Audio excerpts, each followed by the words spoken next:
Tai Chi. Most of us are familiar with the common scene the way it is portrayed. Picture a park, a group of usually seniors practicing slow movements that looks like gymnastics, looks like slow moving exercise that perhaps is good for balance and general health perhaps. Well, as you will learn in this conversation, it is far more than that. It is actually a serious form of martial art that has multiple of different dimensions and has a mental and psychological aspect to it with multiple benefits. We just wrapped up a conversation with Sifu Tony Jackson of Dao Concepts, who has a military background, then went through the corporate world and ended up using Tai Chi for his own sanity, if you will, and well-being, and learning it to the point where it became not only a part of his life, but also a central part of his life, and now he's teaching it.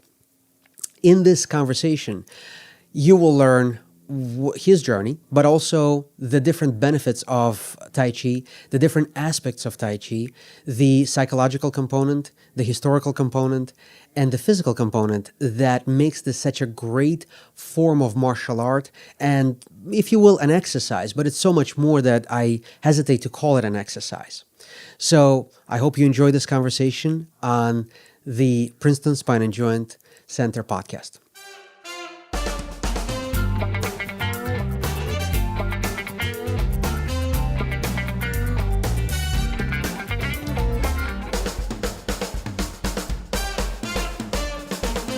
Hello and welcome to the Princeton Spine and Joint Center podcast. My name is Dr. Zinovy Meyler and I'm the co-director of the interventional spine program here at Princeton Spine and Joint Center.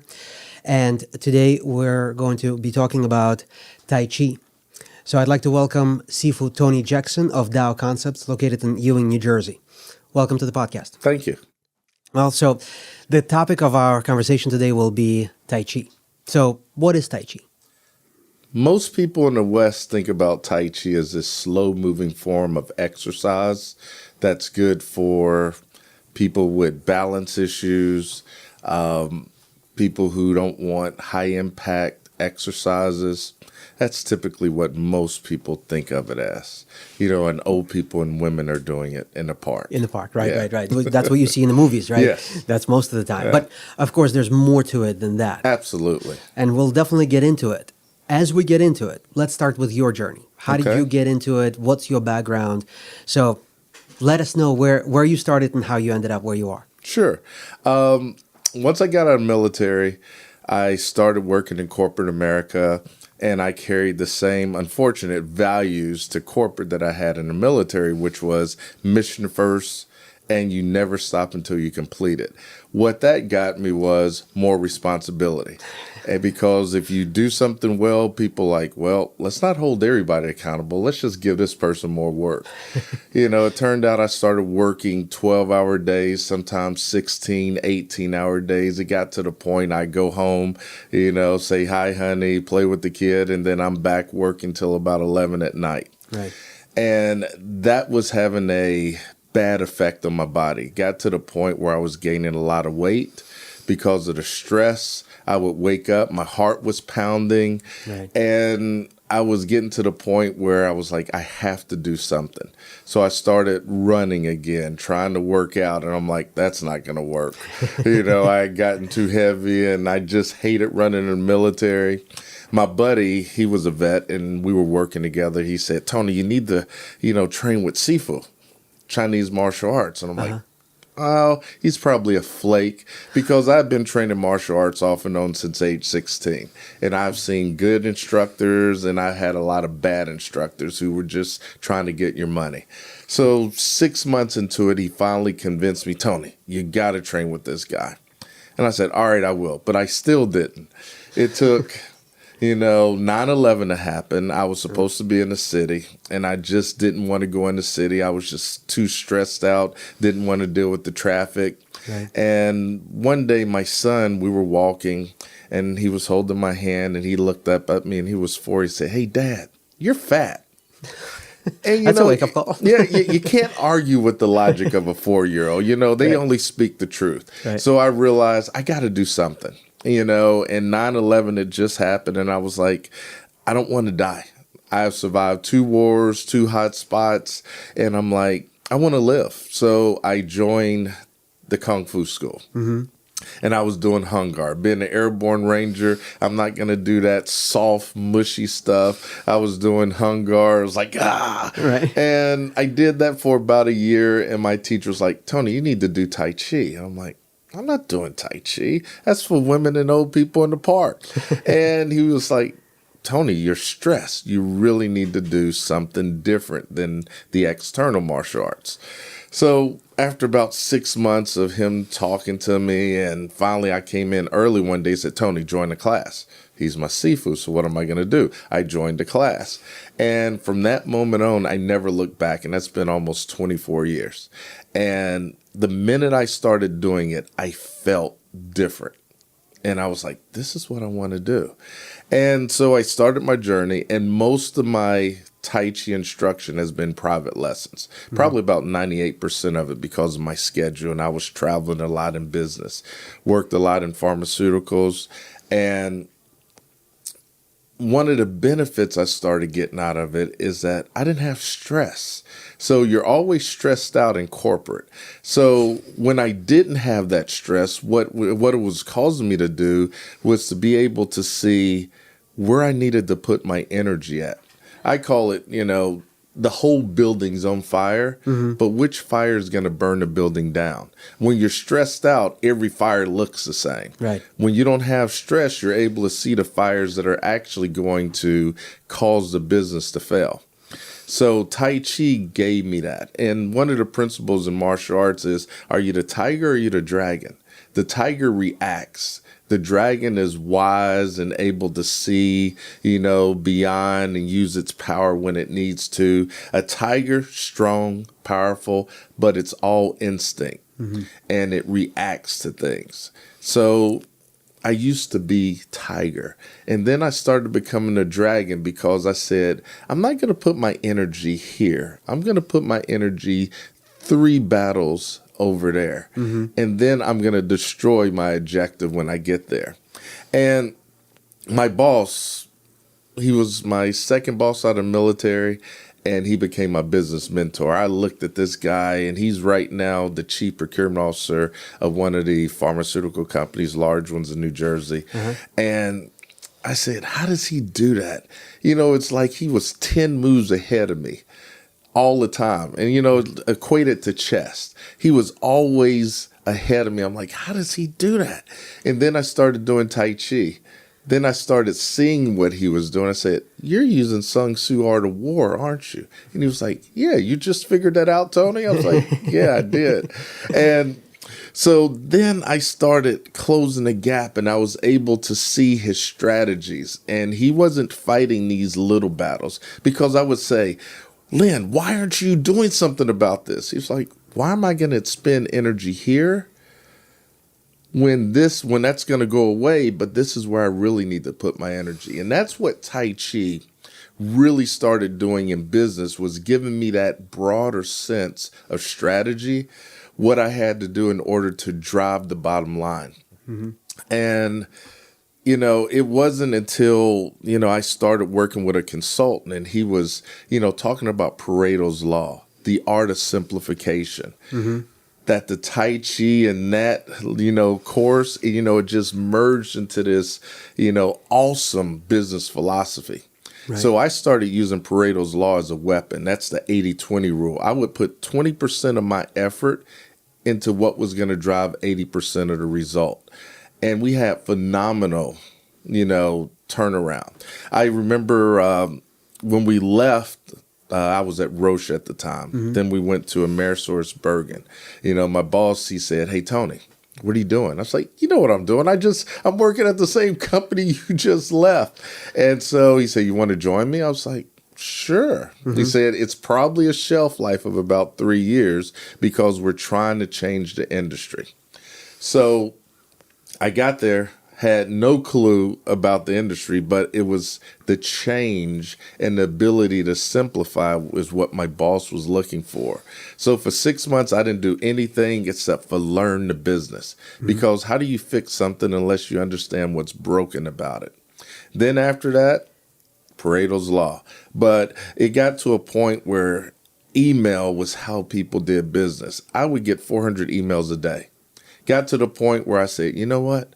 I'm not going to read any CC emails anymore, because if you're CCing, basically you're covering, your butt. Right. And I said, I just refused to read them. And my boss was like, Tony, what are you doing? I was like, I don't have time. You brought me in to do a mission. I'm going to do my mission and we're going to accomplish the goals, but I'm not going to play the games because we're never going to get anything done. And inside a year, we added $100 million incremental to the bottom line. We turned the business around. We actually changed the industry of how you get drugs from the pharmaceutical company to the pharmacy. If people understood how convoluted that journey was, Right. They would have been afraid. Right. It's amazing how they made money. That 80-20, the 80-20, the law, that's Yeah, great, Pareto's law, and yeah. that law sort of permeates a lot of different things. And Yeah. the 80-20, the 80% of your troubles or the hassles in your day Yeah. also come from 20%, right? So it's kind of the It's the flip of that. Yeah. And most people, they spend 80% of their time dealing with 20% of the things that don't matter. Right. Because that's the tangible stuff that's easy. I can touch that. So people think as a boss, my job is to be able to hold people accountable to those easy things. But that's the wrong stuff. If you want to change a company, you have to do the harder things. And that's what drives the result. And Tai Chi allowed me the ability to say no. Up until Tai Chi, I didn't know how to say no. I knew how to do my job. Which is a very important skill to have, right? Yeah. To say no. And 80-20, I mean, I believe that comes from Italy, and I think that was agricultural assessment, and that's kind of the origin of it. But it's interesting how it permeates everything, and Yeah. you can use that in other fields. Yeah. And speaking of the art of war, the Sun Tzu's Right. Art of War, right? One of the comments from that book is that he said that if you know your enemy, then you will win some of the time. But if you know yourself and your enemy, Correct. then you will win all of the time. Yeah. So this is where you feel Tai Chi actually gave you that Yeah. that ability. So how does that transition into you where you are now, where you are the C4 and you are teaching? I continued training. Yeah. And at one point, my teacher said, Tony, I'm not teaching you anymore. Go train on your own. Master what I've taught you. You don't need something else. Mm-hmm. And I was hurt. I had opened up a school with my teacher, mm-hmm. and I was behind the scenes, paying all of this money, yet I wasn't getting training. Mm-hmm. But it was the best thing he could have ever done for me. So for 5 years, I would get up in the morning, go to the park, and train with my buddy who got me into this thing. Mm-hmm. And we learned Tai Chi. We learned movement of the body. And that's what people don't understand about Tai Chi. It truly is movement of the body. And when I was going through this journey, this is when I got to finally put everything that I was learning into practice by going, I got asked to join BDI as the COO, mm-hmm. BDI Pharma. Mm-hmm. And it was down in Columbia, South Carolina.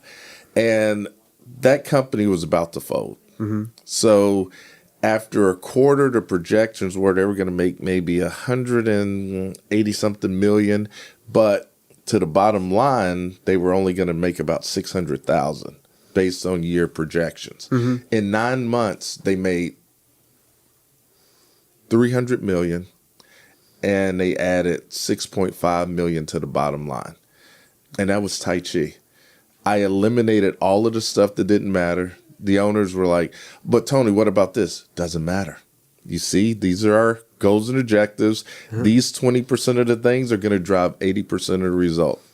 And I put a bonus structure in place, and they were like, well, I guess he really doesn't know what he's doing because he wants that money, but I also structure it where it incented the employees. Right. And they would ask, Tony, what's your job? I was like, to be a teacher and remove obstacles.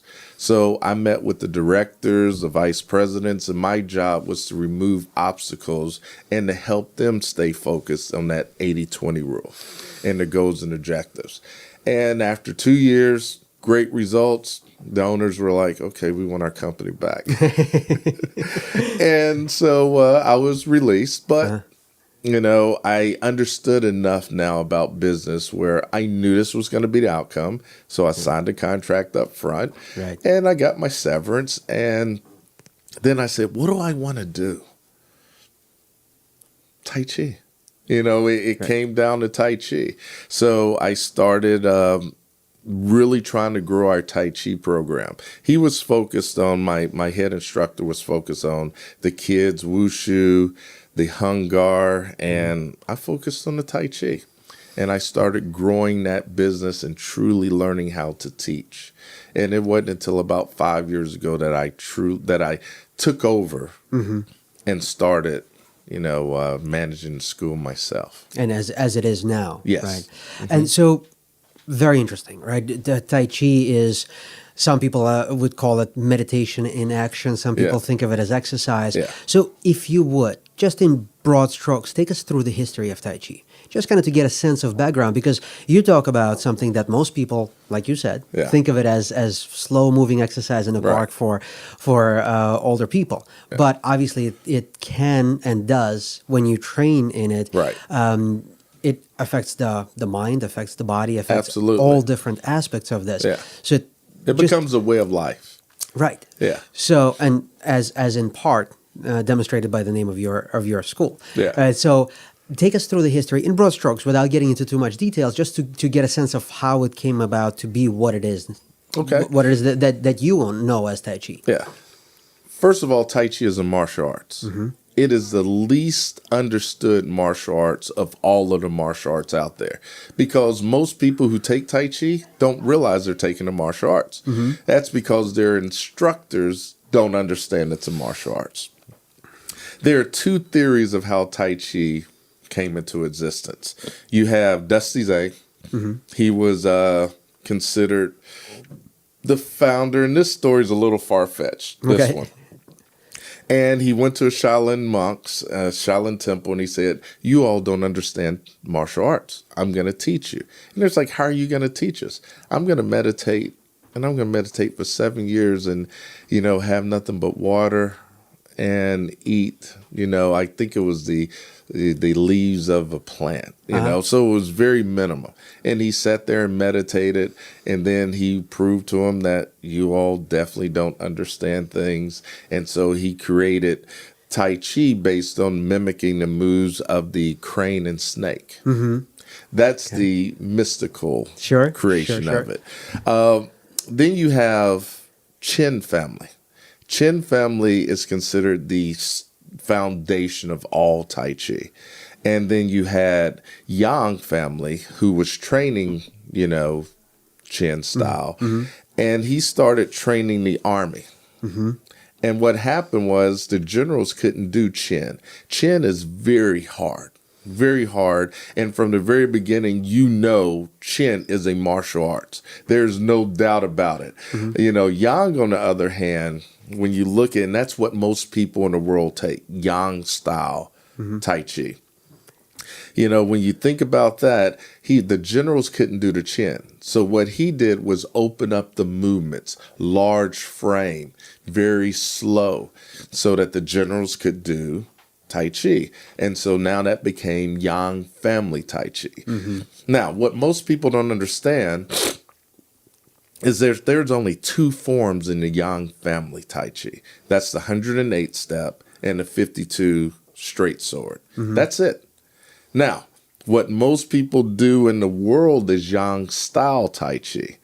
That's where you have the contemporary version of that. So you have 10 step, 16 step, 24 step. A lot of people do 24 step Tai Chi. That's one of the more famous ones throughout the world. And what they did, they took a lot of the moves out of the 108, and they put it into these contemporary forms.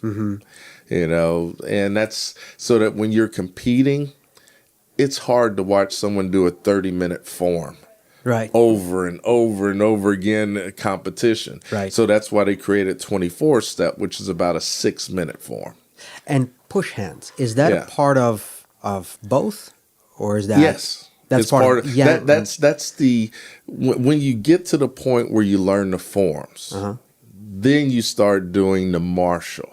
And you bring, especially in yang style, you bring the martial into it. But most people, when you think about how they got their training, most people go to either a gym, they may find an instructor who actually has trained through a lineage. But a lot of times people go to Sun Style certification for diabetes or for heart disease. Right. And it's a 3-day course.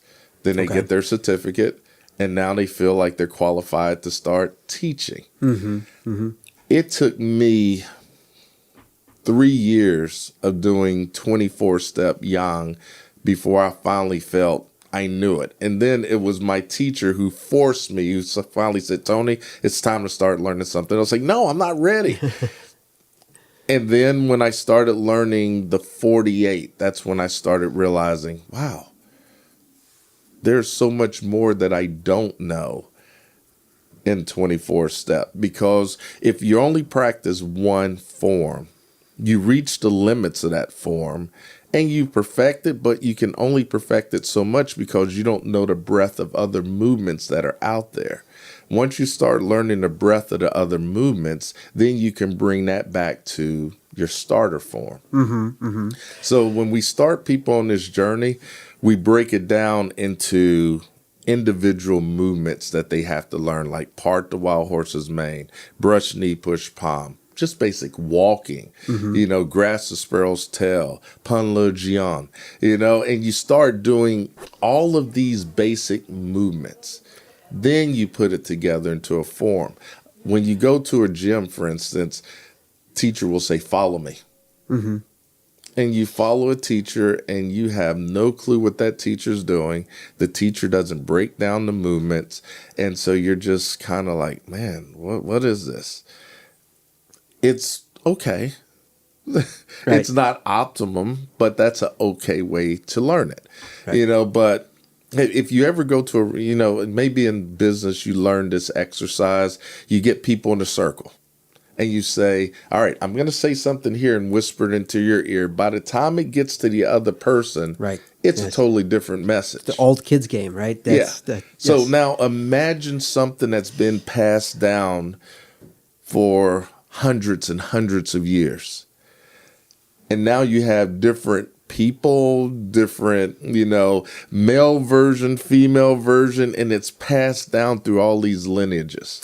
And also colored by the culture, right? Yes. Because what we're practicing here in the Western culture is going to be different because we're looking at it differently. Because even the way you approach martial art or any task is going to be different. And there is a concept of sort of the way you do anything is the way you do something is the way you do anything.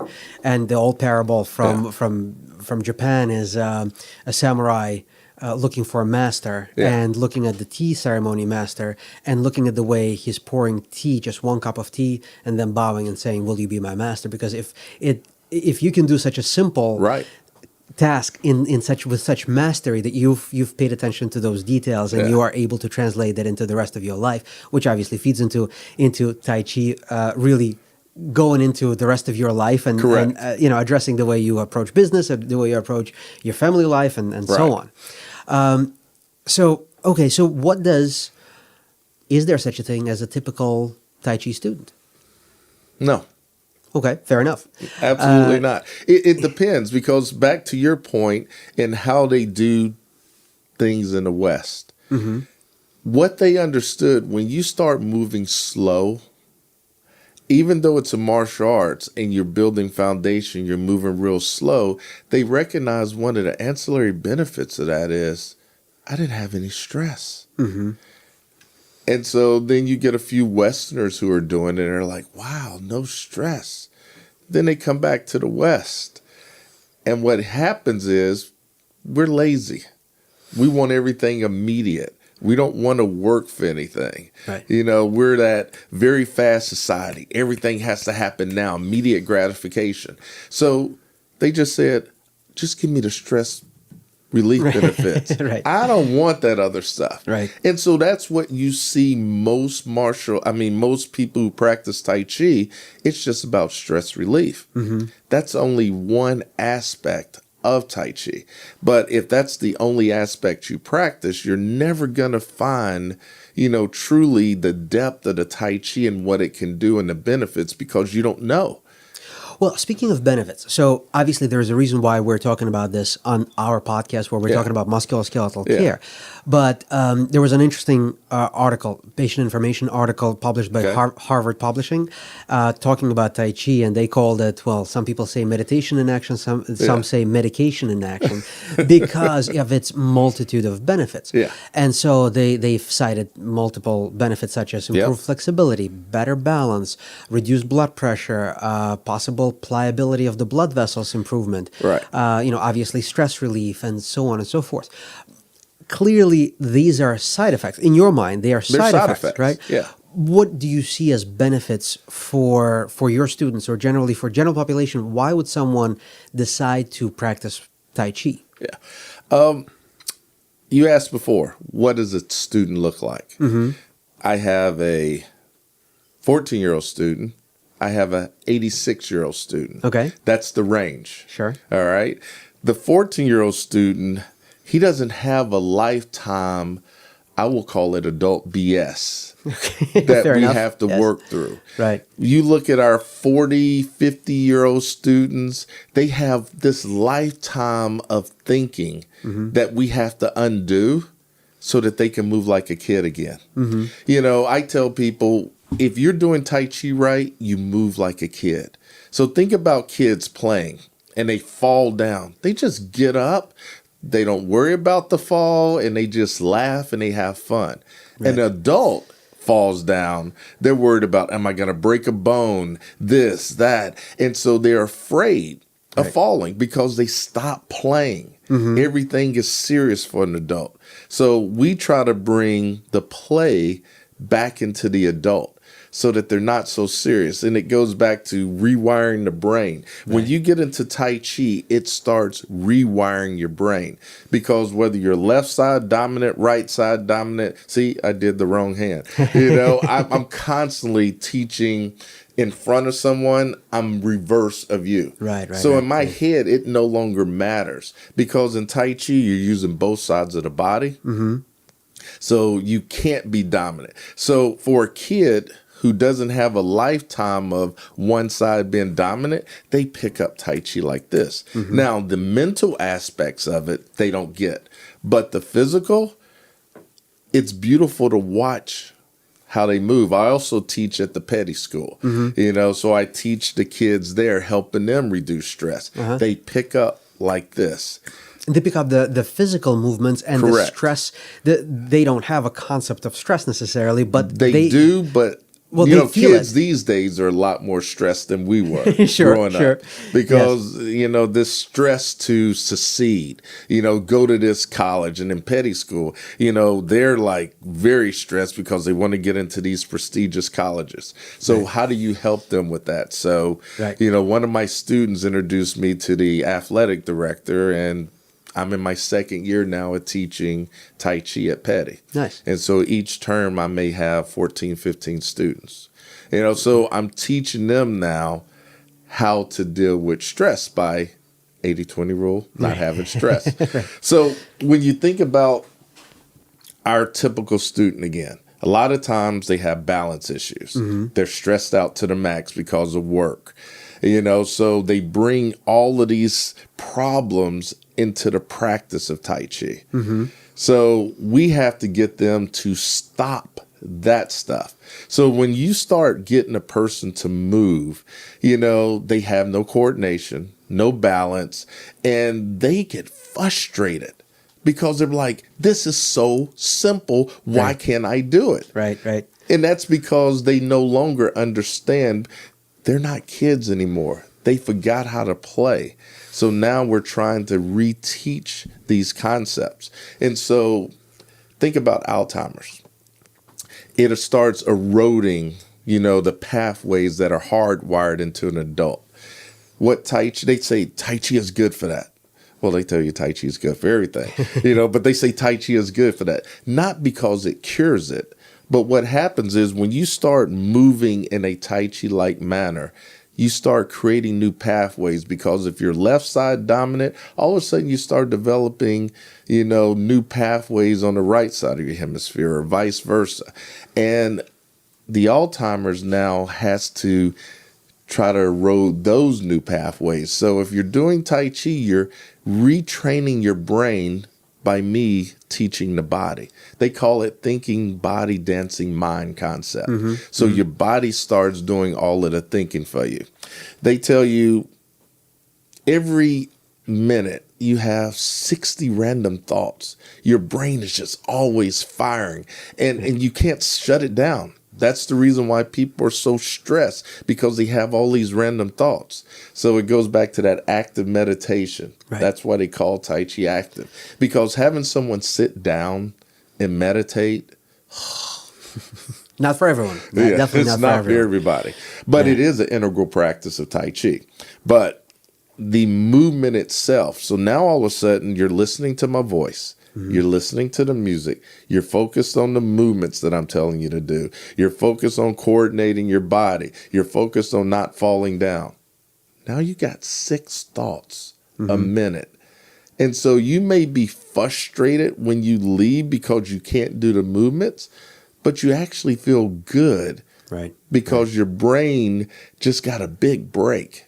Right. So that is another reason why people come to Tai Chi. And when I get a Tai Chi student, they don't leave, because they come to Tai Chi for a specific reason. You get someone in Hung Gar, Wing Chun, Tim Shin Pai.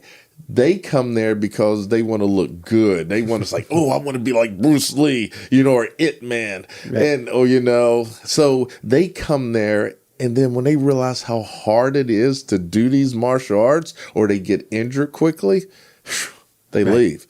Right. So so the meditation aspect of it is great. From the scientific standpoint, there were a lot of different studies that looked at Alzheimer's, that looked at why that is. I mean, neuroplasticity, or the ways that our central nervous system can rewire. That has been shown that it helps with Alzheimer's, but also Parkinson's, right? A movement disorder like Parkinson's, where it's difficult to start and stop, takes someone through this fluid movement where there is a goal but not really a goal, and it's consistent movement, and that tends to help someone with a movement disorder, Parkinson's-like, to actually maintain their mobility and maintain their balance. I actually have a Parkinson's student who just started. I'm sure you do. And for that very reason, the doctor said you need to do Tai Chi. Exactly, and this is not a suggestion based on practice, just practice and kind of anecdotal. This is something that has been studied, and they've looked at, the researchers looked at the group that was doing something that looked like Tai Chi or actual Tai Chi, and there were significant benefits and significant difference between just moving and actually doing Tai Chi. Right. And to your point, where you'd mentioned something earlier, where moving slow, right? And martial arts, kind of putting those together, it's hard to imagine that this kind of a slow movement is a martial art, because your martial arts, usually you think of something that throwing a punch or, cutting with a blade or something along those lines. There's a very interesting research that looked at common grounds on performers and high-level performers in different fields, ballet, violin, soccer, etc. And they found a number of different common denominators that were really across the field. So you're talking about very different sports and different things. One of them was doing something very, very slowly and deliberately. And before you do it fast, or if you're not getting it fast, doing it slow and deliberately actually allows you to gain more mastery, which is back to your point. So when you go slow, the goal is to teach the body to move without stress. And when you learn how to root, how to ground, because at any given time when you're walking, you're always on one foot. 80% of the time. But you don't think about that. because it's so natural. You've been walking since you were a toddler. So you just go through the motion.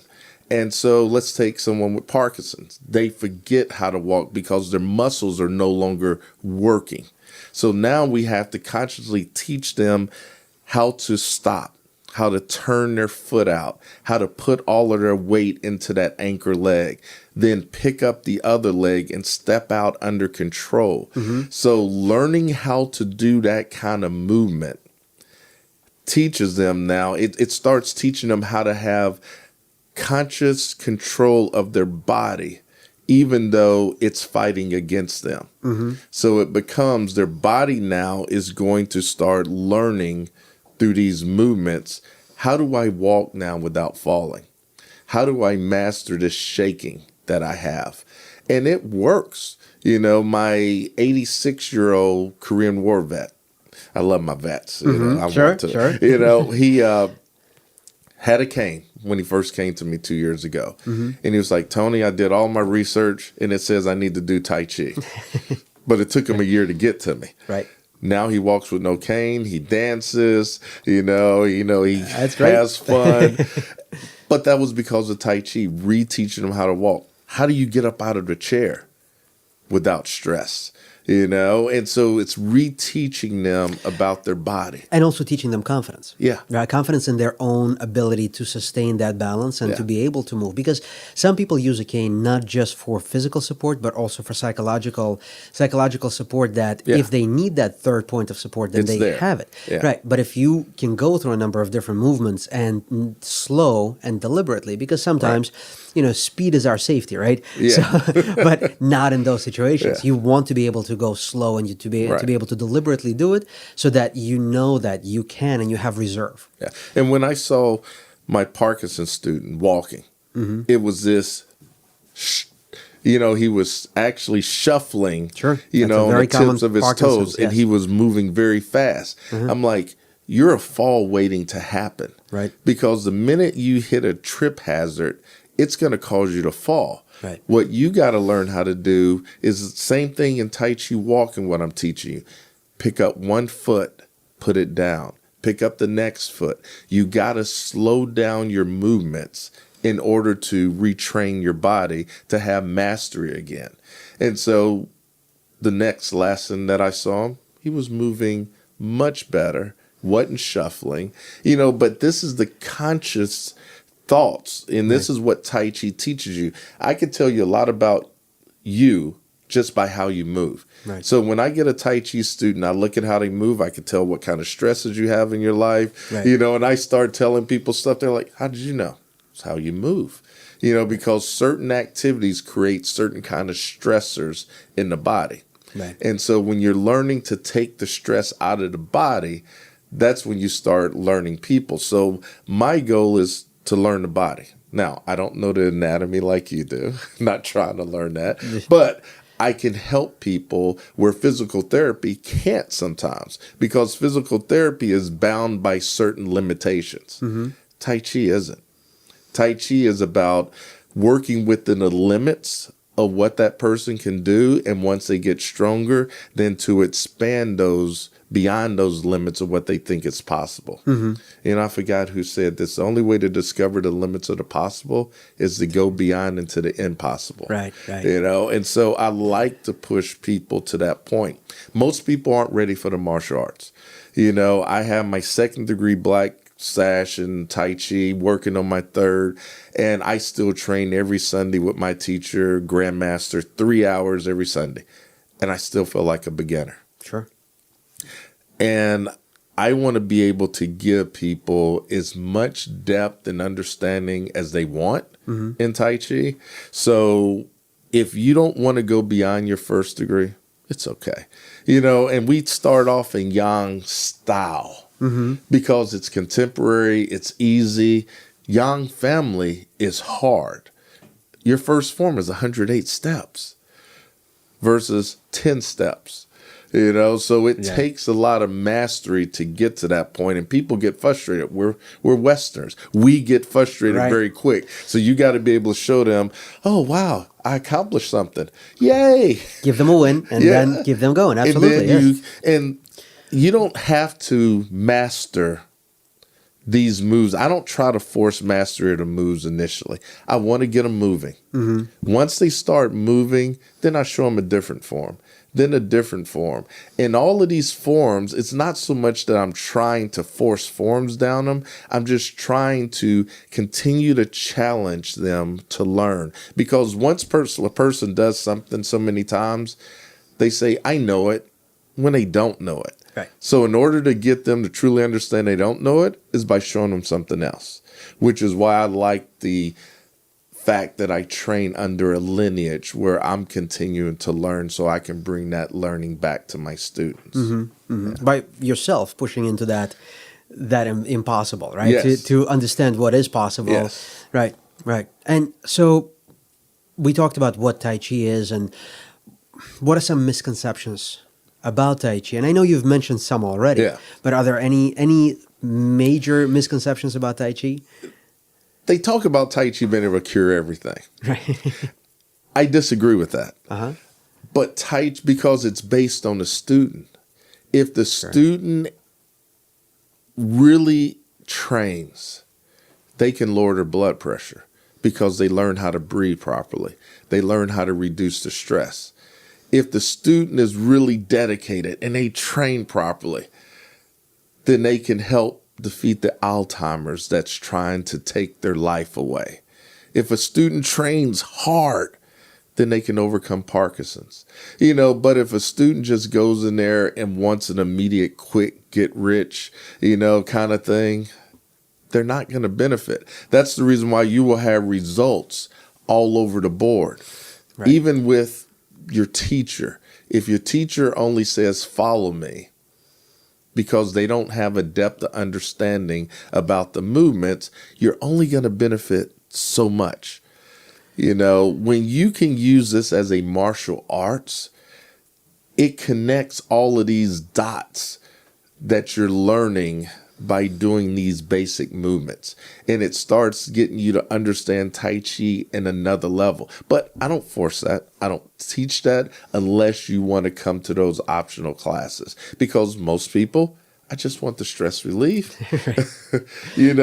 I want my blood pressure down, diabetes. So if you think about this, fight or flight response. We're genetically engineered to have those two responses to stress. Right. So think about the saber-toothed lion that come chasing you. Either I'm going to run really fast or I'm going to turn around and I'm going to try to kill it. Right. And when you have that fight or flight response, you get two things happening in your body. Cortisol pumping into your system and adrenaline. So you get that sugar for, the energy and that adrenaline to help burn it up. And therefore, women can lift cars, to get their babies out from under the car, So it has incredible benefits.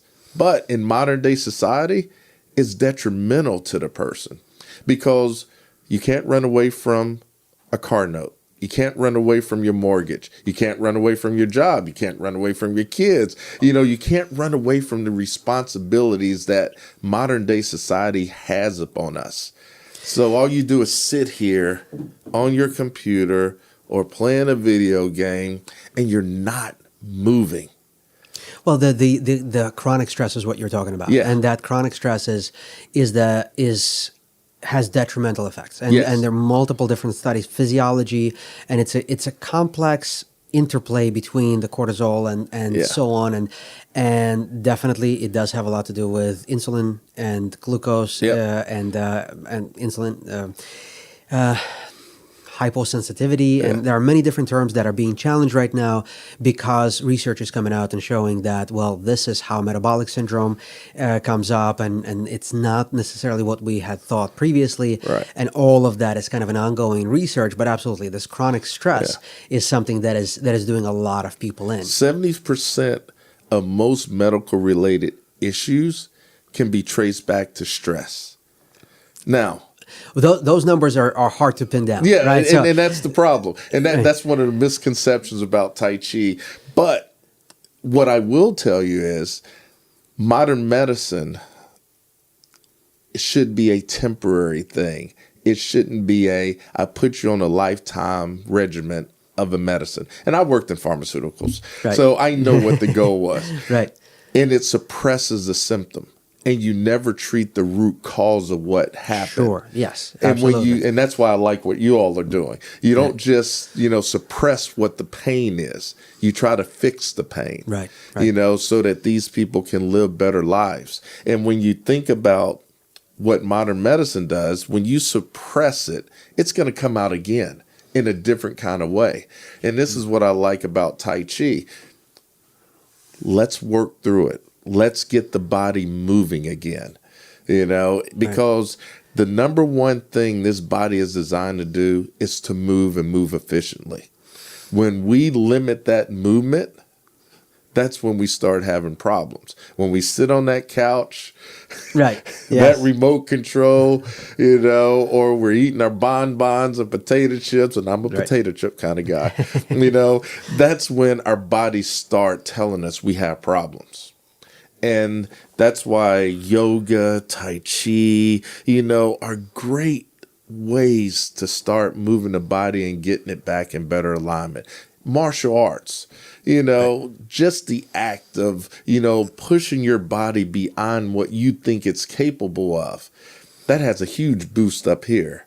Absolutely. But it also has a great boost in your body starting to align itself, being back in balance. Yeah, it's a lot of clinicians, a lot of physicians who look at all of this, and obviously that's why we're having this conversation here and in this medium, because we are trying to get to the root of the problem is one, try to change that, but also provide our patients with tools of how to prevent ever needing us again, right? Right. And so that's why Tai Chi came about as one of the topics that I wanted to talk to you about. But most clinicians will agree that a good 3 things: exercise, diet, and sleep. Yeah. Those 3 things. If you can balance those things, you will eliminate a need for a number of different medications. Now, granted, there are a number of genetic diseases. There are a number of of congenital and so on and so forth that this doesn't necessarily apply to. But it's not. It also is not immune to this. In other words, the addressing those things will help, even if it's not going to eliminate the need for the medication or certain things or certain procedures. Perhaps it will certainly put a person in a better position. And that's what I tell people.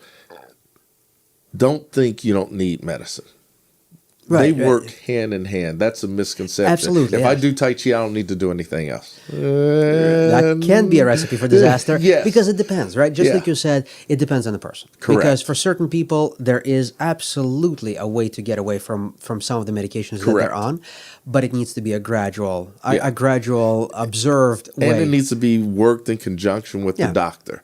Because what will happen when you start doing Tai Chi, your blood pressure automatically will start going down. Right. And if you're talking to your doctor will be able to say, maybe let's start reducing this. Right. I know one of my students, he came off 4 of his meds. Nice. Yeah. But that was in conjunction working with his doctor. Sure. Sure. There was another gentleman with pain med, a lot of pain meds. And because he started doing Tai Chi, moving correctly, he was a general contractor, and he was moving his body incorrectly. So then he started learning, how do I move my body without stressing it when I'm doing all of this hard labor? Right. He came off his pain meds. Those are great wins, and those are very important wins where you have the body and mind intertwined, and that's where it's very difficult to pin down those numbers of stress versus physicality versus physiological, induced pain or other things. Right. But that's okay. We know that they're intertwined. Yeah. Now you mentioned something about just follow me and one instructor versus another. Yeah. If you were a student looking for an instructor, and I know that your school has a great reputation, and your approach seems to be very well grounded in not only in Tai Chi but also just in general the way you approach your students. What if someone is listening that just geographically they're too far from you in New Jersey, or if you yourself were a student, what advice would you give? What would you look for in a teacher, in an instructor, in a Sifu? Okay. What would you look for? Gyms are good. if that's all you have, Okay. it gets you moving. And that's why I say there's no such thing as bad Tai Chi. It may look bad, but there's still no such thing as bad Tai Chi. Because if it gets you moving, it's a win for everybody, period. Then if you got someone that can take it to that next level, that actually can show you how to move even more properly versus saying, follow me, even better. If you have someone who has a school and is dedicated to Tai Chi, that's the best you can do. Now, are all schools created equally? No. So you want to know what kind of Tai Chi do you do? There's Yang style, which is what most people teach, like I said, outside of China. Then you have Sun style or Sun style, depending on how you want to pronounce it. That one, you find a lot of certifications for Dr. Lem's, or Dr. Sun's certification for diabetes, heart conditions, arthritis, and those are usually 3-day certification courses. And the instructor's only going to know that much. Right.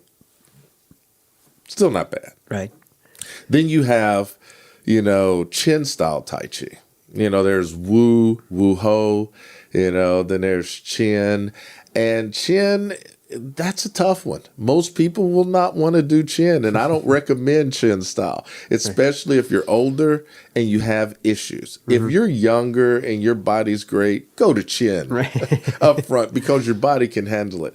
You have to build up to get to Chin. Okay. But most people won't. So I'm working through the Chin in my 3rd and then eventually 4th degree under my lineage, but there's no rush. And, most places don't have degrees in Tai Chi. Right. You either have a Sifu who's been training X amount of years. I remember I was at Mulligan's physical therapy. And he asked me to come over and do Tai Chi as a way to bring his students back and offer something to them. So I was doing Tai Chi over there. And I made a correction on the lady, adjusted her hand position. She said, "Why did you do that? I'm a Sifu. I've been a certified Sifu for 18 years. Why did you move my hand?" I said, well, in martial application, this is what you're doing. And so your hand position has to be here if you follow the logical movement in a martial application. And then she was like, oh, okay, my teacher never taught me martial applications. See, and that's the reason why if you understand the martial, your movements will have the right energy into them because you're doing it with intent versus if you are just moving. Right. You only can move as well as you can move because you don't know anymore. Understood. Yeah. So that's the reason why. So when you're looking for a teacher, if you have nothing else to do, go to the gym. Right. And take the courses and be happy. If you can find a school, find a school. If you can find a little bit about the instructor, look at the background, look at who they train with, and it will tell you a lot. But more than anything, look at how a person moves. If they move like a robot, you have the wrong teacher. Gotcha. If they move and make it look smooth and graceful and easy, that's a good teacher. Because Tai Chi is hard. It's really hard. But if you make it look easy, it means you have great balance, great strength, great flexibility, great agility. And people will be like, I can do that. That's easy. And that's how you trick people into getting into it because it looks so easy. Right. And if you can find a teacher that makes it look that easy, you have a good teacher. It's a good way to just generally look at it, right? Yeah. And then get into the details of what you described, that hierarchy of more and more and more proficient and more involved teachers, and that can give you more. Yeah. We've covered a lot of ground. Is there anything you feel like we didn't cover? No. I would, maybe one thing. Yeah, please. Before I started doing Tai Chi, I was all logical. Left side brain, math, science, that was me. I hated reading. I hated, writing. I've written 2 books, working on my 3rd book. And I will attribute that to Tai Chi because I'm into art now. I'm more flexible in how I think. It's almost like the hemispheres of my brain don't exist anymore. I play the piano. Nice. So these are all things that I feel Tai Chi has allowed me to bring out the artistic side of me. So now when I remember the first time I was trying to write, and it was this, synergy between Tai Chi and business philosophy. And I was 5 years into the journey. So it was hard. It literally took me 5 years to write the book. Second book, a year. As soon as I sat down, there's this story in my head and it just flowed out. And I was like, wow, that was pretty cool. So I have the sequence of 4, the sequel of 4 books just waiting to come out. So I'm working on the 3rd one. It's just, I don't have any time now. Right. My first lesson starts at 5:30 in the morning, private lessons. So I'm teaching throughout the day and I may end at 9 p.m. And people's like, Tony, how do you work those kind of hours? When I go home, I shut down, literally, no thoughts. And when I put my head on the pillow, I'm out. And that's because I don't have that stress. Literally, I can just shut it down, or I'm sitting there driving, listening to music, no stress, no thoughts. It's how I make it. I'm breathing, meditating as I'm going from one client to the next. I maybe teach 3 hours a day, 3 to 4 hours classroom. But then there's all of that other time that I do. And that's working with different clients, working with petty school, with the vet center. We had 3 vet centers we were working with at one point. So yeah. Nice. Certainly a difference between this and your previous corporate career. And one of the reasons why I got out of corporate was because it was no longer about helping people. It used to be that the employees and our employer, they had a bond, a relationship. Then when it became about hitting that number every quarter at Wall Street, they stopped caring about people. They started offshoring jobs, to the point where it's like, oh, we can get rid of these people. It's not a big deal. And you see all of this layoff and turnover because they don't care anymore. So I said, I care more about people, and I want to help make their lives successful versus making another corporation rich. If I got back into that, yes, I could do that. But now I'm making people's lives richer, one person at a time, and it's what I love doing. That's great. That's great. Is there one message that you would like our listeners and viewers to be left with? If you're sitting on the couch and you're watching this podcast, you're wrong. You need to move. You need to get up and you need to move, because that is the number one thing that's causing us to have all of these issues. We don't move anymore. When we were working, literally had a farm, plowing the field. Yes, we were working, we were moving. There wasn't such thing as fat people. Right. Now, our kids don't move. In school, I'm like, y'all don't have recess? Are you kidding me? Yeah, we have it a couple of times a week. What? We don't move. So we're teaching that immediately, not to move. And then the only skill sets that kids have, computers. Lifetime of this. So we have to get moving. If we can move again, whether it's walking, Tai Chi, yoga, swimming, riding a bike, we're going to be healthier. It's a great message, and that's a great way for us to wrap up our conversation on this. I really appreciate your time. I appreciate you being here and sharing your knowledge, and I'm sure that our listeners and viewers will appreciate learning about Tai Chi and about your take on Tai Chi and in your school. It's been my pleasure. Thank you a lot. Thanks. Really appreciate it.